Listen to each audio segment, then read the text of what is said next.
कभी आपने खाली पड़ी या अंडर कंस्ट्रक्शन बिल्डिंग देखी है? देख के कभी आपको डर लगा है, कुछ वियर्ड लगा है? कहा जाता है ऐसी जगह पर भूतों का डेरा होता है।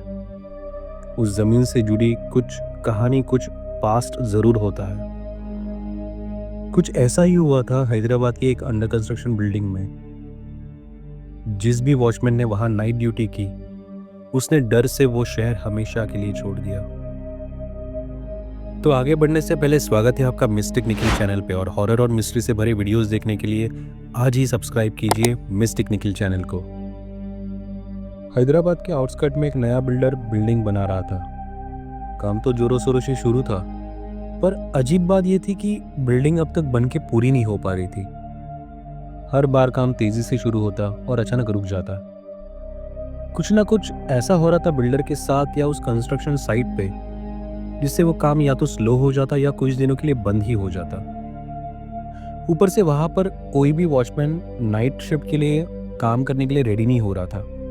बिल्डर ने भी कई वॉचमैन रखे, लेकिन हर वॉचमैन पहले ही हफ्ते में भाग जाता।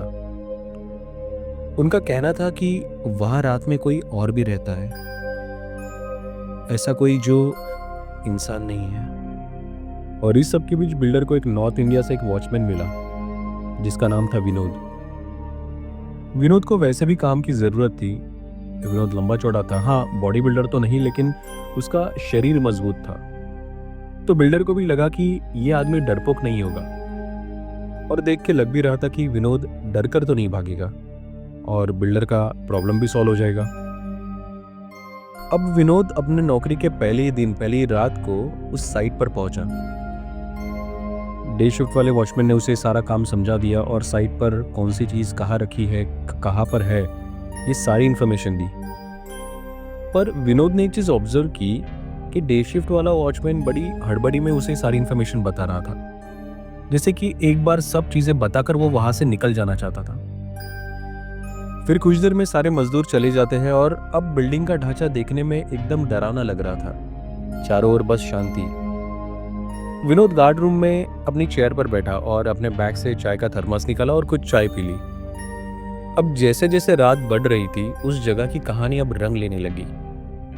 करीब रात को 1:30 बजे के आसपास विनोद हाथ में डंडा लेके बिल्डिंग के सराउंडिंग राउंड अप के लिए गया, और तभी थर्ड फ्लोर से कुछ ठक ठक जैसी आवाज आई, जैसे कोई हथौड़े से किसी चीज पर मार रहा हो।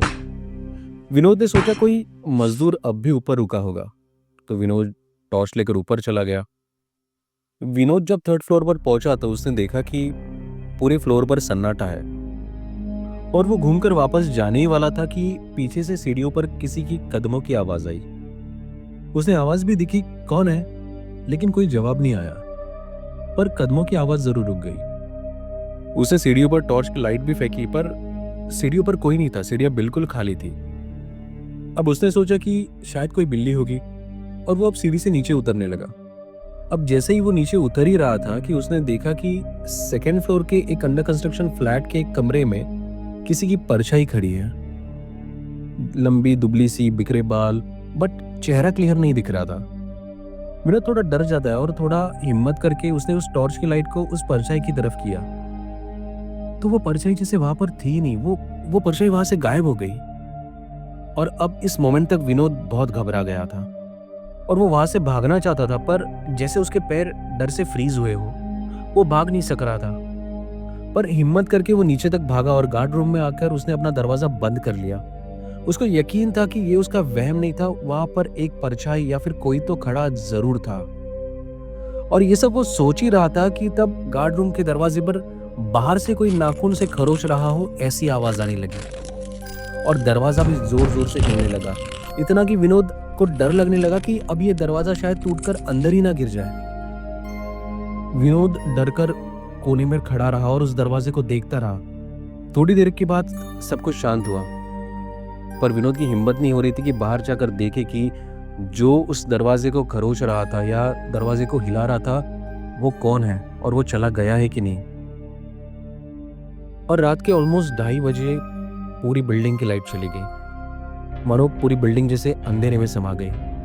और तभी विनोद ने गार्ड रूम के अंदर से ही खिड़की से बाहर टॉर्च जलाकर देखा। तो उसने देखा कि सीढ़ियों से हल्के धुएं जैसा कोई काला साया ऊपर चढ़कर जा रहा है। विनोद काफी टाइम तक उस गार्ड रूम के अंदर बैठा रहा और फिर एक बार हिम्मत करके धीरे से गार्ड रूम के बाहर आया। एक बार तो उसके माइंड में थॉट आया भी कि क्या उसे जाकर चेक करना चाहिए, पर नौकरी के चक्कर में या पता नहीं उसके माइंड में क्या आया, उसने डिसाइड किया कि वो जाकर देखेगा ताकि साइड पर अगर कुछ हुआ तो उस पर नहीं आए वो चीज। तो विनोद धीरे धीरे सीढ़ियों से ऊपर की तरफ जाने लगा, एकदम अलर्ट। उसके पास बस एक टॉर्च और एक डंडा था। उसने देखा कि सीढ़ियों पर काले धब्बे जैसे पैरों के निशान हैं जो ऊपर की तरफ जा रहे। तो विनोद उन फुटप्रिंट्स को फॉलो करते हुए ऊपर जाने लगा। उसने देखा कि फुटप्रिंट्स उसी अंडर कंस्ट्रक्शन रूम की तरफ जा रहे थे जहां पर उसे वो साया दिखा था।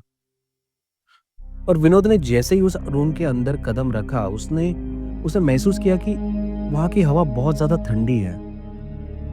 तो उसने पूरे फ्लोर पर एक छोर से दूसरी तरफ टॉर्च का फोकस घुमाना शुरू किया और तभी एक जगह उसके हाथ रुक गए और फिर उसने देखा कि कमरे के बीचों बीच आधी बनी छत के हॉरिजॉन्टल पिलर पे एक औरत की लाश लटक रही है। उसकी गर्दन टेढ़ी है, आंखें इतनी बड़ी मानो जैसे बाहर निकल आई हो और जुबान बाहर लटक रही थी। उसकी बॉडी लेफ्ट से राइट ऐसे हिल रही थी जैसे कोई पेंडुलम हो। और उस औरत ने गर्दन सीधी करके बड़ी आंखों से विनोद की तरफ एक नजर देखा। वो नजर देख के विनोद इतना डर गया कि उसकी तो चीख निकल गई। उसके हाथ से वो टॉर्च वहीं पे गिर गया और उसी वक्त उसके कान में कोई फुसफुस आया, ये बिल्डिंग कभी पूरी नहीं होगी, यहाँ कोई नहीं रह पाएगा, ये मेरी जगह है। विनोद अब वहां से तेजी से भागा जान बचाने के लिए। वो बस दौड़ा जा रहा था। सीढ़ियों से नीचे उतरते ही उसे लगा कि जैसे पूरी बिल्डिंग उसके पीछे भाग रही हो। वो बस जान बचाने के लिए भागे जा रहा था और सीढ़ियों से नीचे उतरते ही उसे लगा कि जैसे पूरी की पूरी बिल्डिंग उसके पीछे भाग रही हो। हर मंजिल से उसे चीखों की आवाज आने लगी, मानो जैसे पूरी बिल्डिंग चिल्ला रही हो। विनोद वहां से बाहर निकला और सीधे मेन गेट से बाहर रोड पर पहुंचा। उसने बस एक बार पीछे मुड़कर उस बिल्डिंग को देखा और बहुत तेजी से वहां से भाग निकला। सुबह होते ही बिल्डर को खबर मिली कि ये वॉचमैन भी भाग गया है। उसने किसी तरह को विनोद को रोकने की भी कोशिश की, समझाने की कोशिश की कि ये सब तुम्हारा भ्रम है और डरने की कोई बात नहीं है। यहाँ तक उसे पैसे बढ़ाकर देने की भी बात हुई, पर विनोद का चेहरा जैसे पीला पड़ गया था। वो डर के मारे कांप रहा था। उसने बस इतना कहा, साफ वहां पर कोई है जो जिंदा नहीं है और मैं उस जगह पर वापस नहीं जाऊंगा। और विनोद अगले ही दिन ट्रेन पकड़कर वहां से दूसरे शहर चला गया। लेकिन बिल्डर मजबूर था। उसने फिर एक नया वॉचमैन रख लिया और हर बार वही कहानी दोहराई जाती। कहते आज भी वो इमारत अधूरी खड़ी है, एक अधूरा सपना, एक अधूरा जैसे कोई श्राप हो। और आज भी लोग कहते हैं रात पे वहां से गुजरते हुए अब भी आधी बनी खिड़कियों से कोई झांकता है। किसी लेडी की आवाज आती है जैसे कि वो कोई तकलीफ में हो, चिल्ला रही हो, किसी की मदद के लिए वेट कर रही हो।